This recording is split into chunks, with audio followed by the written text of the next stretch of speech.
Audio ഒരു minute.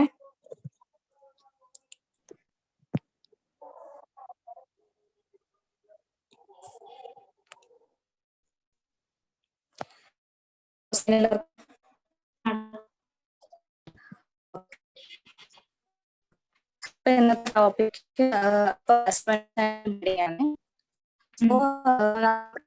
വെച്ചിട്ടാണ് upper and lower GI blade എന്ന് പറയുന്നത്. സോ നമ്മുടെ വീട്ടില് ഡിയോഡിമ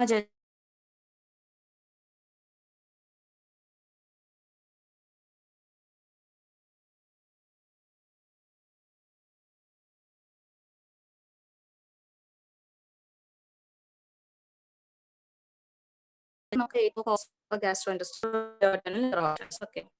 Erosions,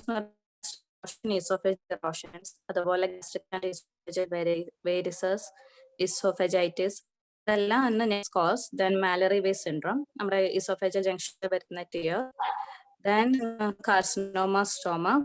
പിന്നെ ഉള്ള കോസസ് ഭയങ്കര റെയർ വരുന്ന കണ്ടീഷൻസ് ആണ് വാസ്കുലർ അനോമലീസ് ഒക്കെ, ഡിയോളഫോയ് സിൻഡ്രോമും ഓസ്ലോ വെബർ റിൻഡോ സിൻഡ്രോമും ഒക്കെ.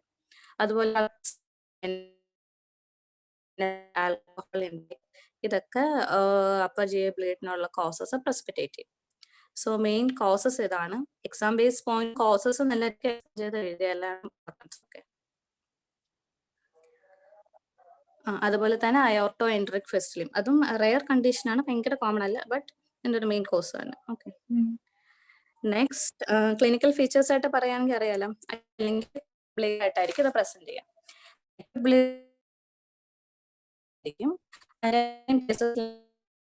വരുമ്പോഴത്തേക്ക് ഡിസ്നെസ് ഫെയിന്റ് ചെയ്തിട്ടൊക്കെ ആയിരിക്കും. ക്രോണിക് എക്സ്ട്രീം പാലർ ഒക്കെ ആയിരിക്കും പ്രസന്റ് ചെയ്യുക, ലൈക്ക് അനീമിക് ആയിരിക്കും, ഗ്ലോസൈറ്റിസ് ഇതൊക്കെ ആയിരിക്കും. നെക്സ്റ്റ് നമുക്ക് അറിയേണ്ടത് മാനേജ്മെന്റ്. മെയിൻലി അതിന്റെ കോഴ്സ് അനുസരിച്ചുള്ള മാനേജ്മെന്റ് ആണ് നമ്മൾ ചെയ്യേണ്ടത്. Surgical intervention,